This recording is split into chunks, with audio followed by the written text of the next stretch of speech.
네, 문재인 대통령이 로이터 통신과의 인터뷰에서 한미 간에 합의됐던 사드 배치 일정을 전격 공개해서 그 배경에 관심이 쏠리고 있습니다.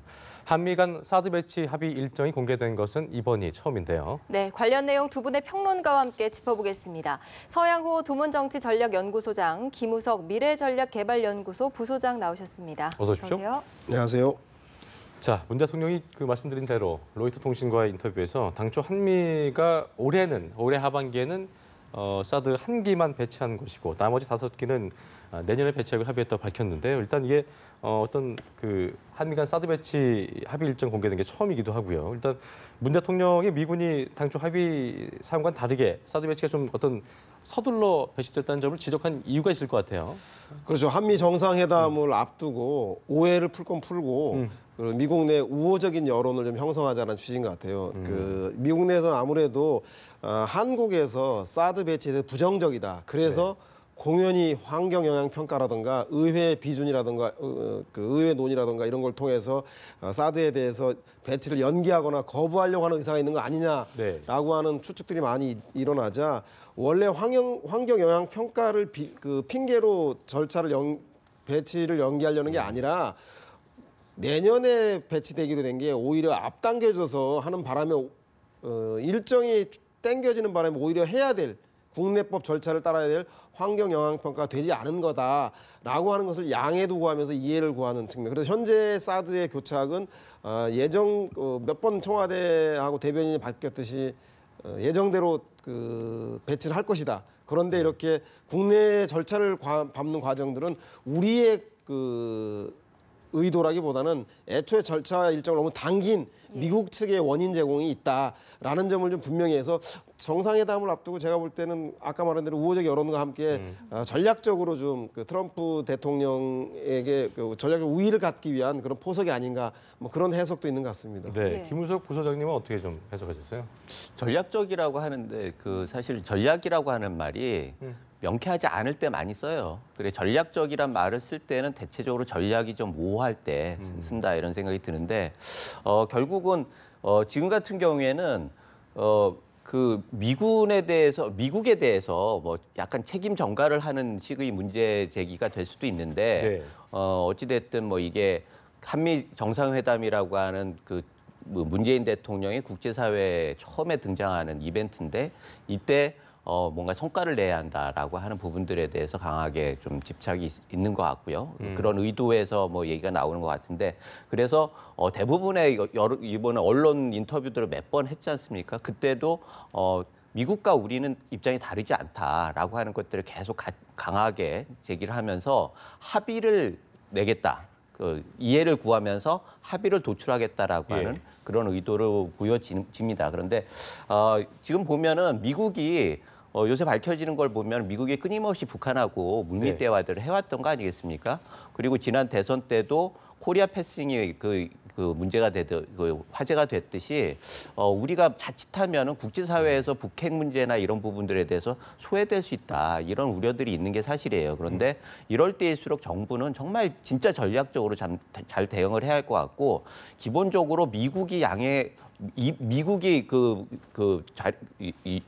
영역을 주지 않으면은 국제사회에서 우리가 발언하기가 그렇게 쉽지는 않다라고 하는 면에서 한미 동맹이나 한미 정상회담이 정말 중요하다. 그래서 지금 문재인 대통령 같은 경우에도 기존에 여러 가지 얘기가 있었지만 그런 것들을 좀 불식시키면서 적극적으로 좀 뭐 이렇게 조율을 해나가는 그런 노력의 일환인 것 같습니다. 문재인 대통령의 인터뷰가 뭐 어떤 의도였는지는 해석이 다양한 것 같은데 어쨌든 이 발언이 정상회담에는 어떤 영향을 미치지 않겠습니까? 어떻게 보십니까? 뭐 미국 측에서 아직 공식적 입장이 나왔는지 확인을 해봐야 될 텐데 아마 미국은 사드 배치 절차 문제에 대해서는 한국과 긴밀히 협의하고 있다라는 정도의 원칙적인 이야기를 할 텐데 그 긴밀히 협의가 처음에 제안했던 내년까지 전체적 순차적으로 배치하는 걸 당긴 것조차도 상이했다라고 할 수도 있는데 하여튼 포괄적으로 제가 볼 때는 오해받지 않을 정도의 정치적인 언급을 하는 선일 텐데요. 제가 볼 땐 그 양측 간에 이런 얘기를 하는 이유는 한미 정상회담을 앞두고 사드 배치에 대한 것을 비롯해서 한미 FTA라든가 현안들이 많지 않습니까? 그래서 좀 더 유리한 국면에서 회담을 끌어가기 위한 삿바잡기, 기싸움의 성격이 강하기 때문에 저는 뭐 정상회담 전까지는 언론을 통해서든 인터뷰를 통해서든 아니면 그 외무장관이든 그 여러 가지 통로를 통해서 우리가 가질 수 있는 여러 가지 옵션 중에 가장 최상의 옵션들을 던져보고 그쪽 반응을 또 살펴보고 미국도 마찬가지로 그렇게 할 것이다. 결국은 궁극적으로는 정상회담 자리에서 그 어떤 의제가 오가고 합의된 문을 무엇을 발표하는 것인가 지켜봐야 되는데 거기까지 이르기 위한 과정으로서 저는 뭐 협상을 유리하게 풀기 위해서 몇 가지 이런 포석들을 두는 거라는 생각이 듭니다. 그래요. 이렇게 좀 첫 정부가 이제 처음 만나게 되는 상황을 앞두고 나서는 굉장히 외교적으로 단어 하나도 굉장히 민감하고 그러잖아요. 네. 그런 부분에서 어제 근데 또 이제 렉스 틸러슨 장관이 강경화 장관과 처음 통화해서 연장선상 같긴 합니다만 한국 내 어떤 민주적 절차를 존중한다. 사드 배치 관련돼서 결과적으로 이게 미국 정부의 현 입장이다라고 볼 수도 있겠죠. 그렇게 해서 공식적이고 네. 어떻게 보면 의전적인 얘기인 것 같아요. 그런데 사실은 뭐 여러 번 시도를 했는데 먼저 일본 외무상하고 먼저 통화를 하고 그 다음에 미국하고 했는데 그 순서가 일반적이진 않죠. 외교적인 프로토콜로 보면은 약간 이례적인 상황인데 예. 어찌 됐든 지금 미국에서는 공식적으로 그렇게 얘기를 하는 거고 그런데 미국에서 원비어 사건 때문에 굉장히 여론이 안 좋단 말이에요. 그리고 북한은 뭐 대한민국하고는 얘기할 수 없다. 남한하고 얘기할 수 없다. 그렇죠. 우리 미국 나와라. 그러면서 계속 물밑에서 대화를 시도를 하면서 결국 원비어를 보내는 그런 일까지도 벌어졌는데 이런 것들이 우리가 굉장히 어려운 상황이라는 거예요. 국제사회에서. 그리고 중국 같은 경우에도 뭐 미중 그 안보 대화였죠. 거기에서 사드 문제를 둘이서 단판을 짓는 이런 모습을 보면서 과연 국제적으로 우리는 어떻게 보면 예전에 노무현 정권 때 동북아 균형자라고 하는 어떻게 보면 주체적인 그런 것들을 지향을 하고 있으나 현실로는 그게 그렇게 쉽지는 않다라고 하는 지금 우리만의 문제가 아니라 북핵이라고 하는 것들은 어떻게 보면 유엔의 문제이기도 하고 그 피해 당사자는 지금은 미국을 직결돼 있단 말이죠. 그러면 뭐 강 건너 불구경하게 하기에는 좀 어려운 상황이기 때문에 우리도 이때 굉장히 전략적으로 대처를 해야 한다. 그리고 그 우선순위에서는 역시 미국하고의 공조가 가장 중요한 거고 이거는 자존심의 문제가 아니에요. 어떻게 보면은 우리가 여건이 가지고 있는 게 우리가 사강 구도에서 굉장히 독특한 위치에 있기 때문에 무엇인가를 선택해야 한다고 하면은 그렇다고 하면 우리는 중국의 위협이나 북한의 위협에 대응하기 위해서는 우리는 일정 정도 미국 편에 설 수밖에 없거든요. 예. 그 구도에서 대한민국의 발전해 왔고 그것을 계속 지속해 나가야 하는 명제가 있기 때문에 그런 부분들에 대해서 보다 좀 전략적이고 현실적인 실사구시적인 그런 대책들을 좀 만들어야 하지 않겠느냐 그런 우려에서 말씀을 드리는 겁니다. 예, 알겠습니다. 네, 오늘 오전 예. 갤럽 여론조사 발표를 좀 살펴보겠습니다. 문재인 대통령 직무수행 지지도 결과가 지난주 대비 4%포인트 하락해서 79%를 보였는데요. 예. 워낙 높은 지지율을 보이기도 했지만 어쨌든 좀 하락을 했는데 어떤 요인이 좀 영향을 미쳤을까요? 그 세부적인 질문 내용을 보면 긍정 79% 중에서 잘한다고 하는 긍정 요인을 보면 소통을 잘한다, 국민과 공감대를 높이고 있다, 공약 실천을 잘한다 등이 1, 2, 3순위거든요. 그에 비해서 제대로 못하고 있다는 게 인사 문제하고 북핵 및 안보 문제입니다. 그래서 아마 우리가 언론의 빈도수로 거론되는 것만큼 여론도 그대로 반영됐다는 생각이 드는데 저는 일정하게 청와대에서 이 대목에 대해서는 원체 높아서 일시적으로 자연 증가분이 감소하고 있다라고 볼 수도 있겠지만 소통과 공감과 공약 실천은 높은데 인사하고 북핵 문제에 대해서는 국민들이 우려하고 있다는 게 사실이었다는 생각이 듭니다. 그래서 남아있는 인사 문제와 그리고 정상회담을 통해서 북핵에 대한 불안한 문제를 얼마만큼 가져주는가에 따라서 지지율은 다시 한번 등락을 할 텐데요. 만약에 인사를 원래 야당이나 언론에서 비판하는 걸 수용할 생각이 없고 애초에 내 국정 철학을 가지고 사람들을 내가 전면에 배치해서 이걸 돌파하겠다 싶으면 이왕이면 소나기를 빨리 맞고 인사 국면을 최소화해서 빨리 돌파하는 게 좋습니다. 이걸 길게 끌면 끌수록 인사를 잘해서 지지율이 올라가는 경우는 거의 없거든요. 인사는 그 한 사람만 좋지만 나머지 인사에서 떨어진 사람이라든가 전반적인 세력 관계에서는 다 적이 훨씬 많은 거기 때문에 그 상대의 이야기를 수용하지 않을 거면 빨리 인사 국면을 시기를 좁혀서 돌파하는 게 차악의 선택이다라는 생각을 갖기 때문에 아마 남은 정상회담과 인사청문회에 남은 국면에서 청와대가 좀 발빠른 대응이 필요하지 않나 생각이 듭니다. 예. 한편으로는 지금 여기 소장님 말씀대로라면은 그 인사 그렇게 좀 난백성을 보이고 있는 상황에서 4%포인트밖에 안 빠진 거는 오히려 더 문재인 대통령 입장에서는 나쁘지 않은 게 아닐까요? 이런 해석도 있는 것 같더라고요. 근데 청와대에서야 지금 불안하죠. 여러 가지로 그 고공 그 지지율이라고 하는 어떻게 보면은 굉장히 긍정적인 환경이 점점 떨어질 때 그런 상황에서 조급함도 있을 테고 그래서 불안함들. 그런데 그런 것들은 좀 이게 그런 고공행진이 계속 5년 내내 갈 수는 없어요. 그렇죠. 그러면 결국은 5년이라고 하는 긴 마라톤 같은 게임에서 여기에서 어떻게 지지율을 계속 유지할 것이냐, 큰 편차가 없이 이거에 중점을 둬야 하는 거고, 사실 그래서 어제 같은 경우에는 통신비 뭐 인하 문제나 청와대 앞길 그 개방 문제나 이런 부분들은 어떻게 보면 대중들한테 굉장히 긍정적인 그 뉴스를 만들어내는 거 아니겠습니까? 그런데 이런 것들에 치우치다 보면은 오히려 뭐 통신비 같은 경우에도 통신 그 투자의 압박, 통신 업체들의 반발 이런 것들이 역풍으로 올 수도 있고 그런 면에서 지금 평정심을 유지하면서 좀 길게 보고 가는 것들이 중요하다. 그리고 인사 문제와 북핵 이슈, 외교 안보 이런 것들이 그 굉장히 중요하게 다뤄지는데 부정적인 의미에서요.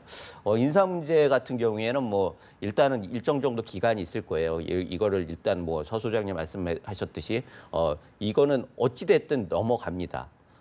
그러나 문제는 한미 정상회담 이후에 북핵 문제나 안보 이슈는 계속된단 말이죠.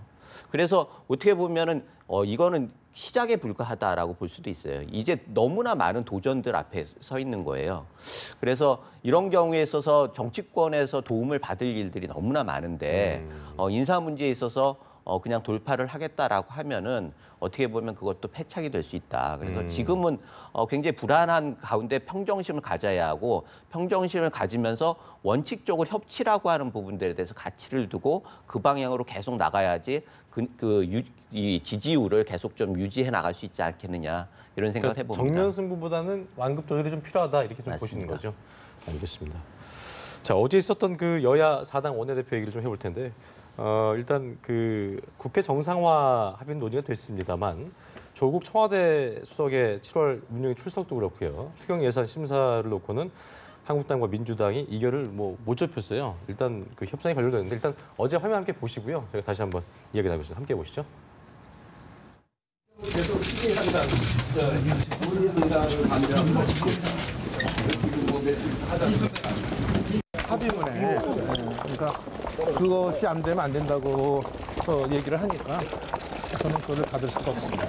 정권 교체를 인정하지 않는 겁니다. 이건 대선 불복입니다. 국민들이 판단할 문제고요. 그게 어떻게 대선 불복인지. 네, 지금 나온 그 우원식 원내대표의 대선 불복도 그렇고, 그러니까 이런 거에 대해 이런 걸 지금 대치 상태를 놓고 많은 해석들이 나오고 있는 상황인 것 같은데 일단은 그 서로 간에 좀 역지사지를 좀 해야 되지 않느냐. 이런 그 필요성이 제기되고 있는 것 같더라고요. 어떻게 좀 보고 계세요? 제가 볼 때는 아마 우원식 그 원내대표의 눈물로 모든 게 많이 표현되는데 아마도 답답할 겁니다. 국정 운영을 책임져야 돼서 입법과 그 예산으로 정책으로 뒷받침해야 될 그 국회가 그 정부에 대해서 저렇게 꼼짝도 못하게 가로막고 있는 형국이기 때문에 아마 그 모든 것을 책임져야 될 여당의 원내대표로서 일당의 대표로서 아마 그 답답함 때문에 눈물 흘린 것 같다는 생각이 드는데 지금 야당의 그 행태를 보면 제가 볼 때는 우리 야당과 예전 시절에 한솥밥 먹었던 그 기획재정부 장관과 그리고 국회의원 현역 의원을 제외하고는 나머지 인사에 대해서는 무조건 다 반대를 하고 있는 형국이거든요. 그래서 과연 이것이 실제로 국민들의 눈높이에 맞는 인사 검증을 하고 있는 문제인가부터 시작해서 그리고 추경 문제는 실제로 그 일자리 추경이어서 쟁점이 될 것이 별로 없는데 또 불구하고 대선 때 한 번도 여론이 걸러졌음에도 불구하고 반대하고 있는 모습이라든가 전체적으로 보면 국민들의 먹고 사는 문제에 대한 그 민생 그 임시국회가 아니라 초반에 야당으로서의 존재감을 과시하기 위한 정부와 청와대 길들이기 차원의 예. 그런 정치적 공세가 아닌가라는 우려가 있을 정도입니다. 아마 아까 대통령 국정수행 지지도에서 드러났듯이 대통령은 그래도 한 4% 정도 빠졌는데 문제는 그 빠진 게 야당의 지지율로 올라가야 되는데 야당의 지지율이 좀채 예전 한 자리 숫자에서 올라갈 기미가 보이지 않거든요. 이건 뭐냐면 기존 야당의 모습에서 벗어나고 있지 못하다. 그래서 정부 여당만 탓할 것이 아니라 제가 볼 때 야당도 좀 전향적으로 변화된 모습을 보이지 않는다라면 이 경색 국면의 일 책임 또한 야당에게 국민들은 묻지 않을 수 없다. 아직도 그래서 낮은 지지율로 그것이 드러나고 있는 게 아닌가 하는 생각이 듭니다. 네. 예. 우원식 원내대표 한 라디오 인터뷰에서는 뭐 한국당 끝까지 막으면 그 두 개의 야당과라도 가겠다라는 그 말을 하셨는데 일단 어떻게 지금 여기 이제 야당의 협조가 필요하다는 입장 얘기하셨고 사실은 야당 입장에서는 지금 워낙에 잃을 게 없기 때문에 사실은 좀 선택지가 너무 명확한 거예요. 결국 뭐 여당에서 손을 좀 내밀어 주길 바라는 거고 그래서 뭐 여러 가지 반대도 하고 뭐 이렇게 하는 거 아니겠습니까? 그래서 국민의당의 김동철 원내대표 같은 경우에는 여당이 청와대하고 싸워야지 왜 야당하고 싸우려고 하느냐. 이게 보기에는 좀 이상해 보이지만 사실은 그게 원래 맞는 얘기예요. 예. 그래서 행정부와 입법부라고 하는 게 견제와 균형을 해야 하는데 여당은 그래도 입법부에 속해 있거든요. 그런 면에서는 어떻게 보면 중간자이기도 하지만 어떻게 보면 그 국회 소속인 건 틀림없고 예. 그렇기 때문에 여당의 원내대표가 정말 처신하기가 힘듭니다. 그리고 여당의 원내대표가 잘하기 위해서는 청와대에서 일정 정도 재량을 줘야 해요. 그리고 의견을 충분히 들어주고 이런 부분들을 해야지 국회하고 행정부 이 부분이 그 원활하게 협조자로서 이 일을 잘 해나갈 수 있다. 그것이 결국 성공한 정부의 밑거름이 되는 거 아니냐. 그래서 지금 같은 경우에는 그 눈물의 의미는 야당에 대한 서운함도 있겠지만 청와대에 대한 말 못하는 서운함이 또 있을 것 같습니다. 그래서 지금은 역시 그 여야 관계에서는 여당이 좀 풀어줘야 하는 거고 여권 내에서는 청와대에서 풀어줘야 해요. 이 부분에 있어서는 청와대는 아무것도 내놓지 않고 지금 어제 같은 경우에도 조국 수석은 뭐 당연히 나오는 것처럼 얘기했는데 그것도 지금 명확하지 않은 걸로 얘기가 되고 있어요. 그런 걸 보면은 청와대에서는 뭐 손을 안 내밀면서 협조를 해라. 협치가 국민의 뜻이다. 그러면은 그 국민의 뜻을 해서 탄생한 정부에서 협치의 노력을 보여줘야 할 거 아닙니까? 그래서 그런 부분들에 대해서는 여당도 그렇고 야당도 그렇고 좀 청와대에서 잘 이렇게 상황을 풀어나가주길 바라는 예. 그런 지금 분위기입니다. 청와대의 역할을 좀 강조를 해주셨는데 이 부분에 대해서 하실 말씀 있으신가요? 뭐 저는 그 전체적으로 청와대의 의도나 뭐 야당의 의도 이것들이 한데 뒤섞여 있는데 결국은 다음 주에 일주일간 집중될 그 후속 장관 인사 청문회의 결과 거기서 추가적인 의혹이라든가 이런 게 나와서 장관 국민적 여론이 상당히 악화됐을 때 문제하고 또 하나는 한미 정상회담의 그 성과에 대한 그 국민들의 평가, 언론들에 대한 평가 이 두 가지 문제가 결부되어지면 향후에 그 6월달에 임시국회라면 6월 27일로 마감이 되는 거기 때문에 나머지 추경이라든가 정부조직법이라든가 그리고 상임위에서의 그 청와대 민정수석을 비롯한 나머지 수석들의 출석 문제 이런 것도 결국 7월 임시국회로 넘어갈 수밖에 없다라는 생각이 드는데 그 임시국회에서 정부가 잘하고 있는데 야당은 그만 발목 잡아라. 네. 아니다. 정부가 잘못하고 있으니까 야당이 견제할 수 있도록 야당이 더 힘내라. 이 어느 쪽으로 여론이 쏟아질지가 아까 말한 대로 그 청문회에 추가적인 의혹이 나오는가 그리고 한미 정상회담 성과를 얼마나 낼 것인가에 따라서 국민의 여론이 야당에게 쏠릴지 정부 여당에 쏠릴지 가름날 것 같다는 생각이 듭니다. 네. 예. 일단 그 추경 심의조차 그러니까 한국당 입장에서는 심의도 하지 않겠다. 그러니까 뭐 논의도 할 수 없. 그러니까 심의는커녕 이건 뭐 논의도 할 수 없다는 입장이어서. 그러니까 이 부분에 대해서는 참 답답해하는 부분인 것 같아요. 여당도 그런 답답한 부분인 것 같더라고. 그리고 또 여기에 더해서 국민의당도 이제 그러니까 오 원내대표가 언론과 인터뷰에서 이제 추경 심의에 대해서 국민의당한테 섭섭하다는 발언을 하기도 했는데 네. 일단 애매한 스탠스를 좀 취하고 있다 이런 얘기를 하기도 했거든요. 네. 그 부분은 어떻게 좀 보고 계세요? 일단 추경 문제에 대해서 이게 뭐 그 역대 추경안 중에서 가장 오래 걸리고 있다. 네. 그런데 역대 추경안하고 너무나 성격이 다른 거예요. 사실은 이건 본 예산에 해야 할 부분들인데 추경으로 했고 그것이 또 그 대통령 공약 사항이기 때문에 여당에서는 안 밀어붙일 수도 없는 거고 야당 입장에서는 이건 요건이 안 된다라고 얘기할 수 있는 거고 그거는 뭐 형식적인 부분이지만 내용적으로 봐도 이게 고정 비용이 너무 든다는 말이죠. 그래서 추경이라고 하는 것들이 어떻게 보면 마중물 역할 같은 개념인데 마중물로 그냥 써버리면은 그 물이 다 고갈될 때까지 다 부어야 하는 건데 다시 그 물을 끌어올릴 그런 계획이 안 보인다라는 거 아니겠습니까? 그래서 이 부분에 대해서는 사실 뭐 여야가 어느 정도 절충을 해야 할 부분이 있는 것 같아요. 그래서 대통령이 국민한테 약속한 부분들도 존중을 해야겠지만 야당의 입장에서도 뭐 할 얘기는 한다라고 하는 결국은 국회에서 민주주의의 최후의 보루라고 하는 건 야당 아니겠습니까? 교과서에 그렇게 나와 있으니까요.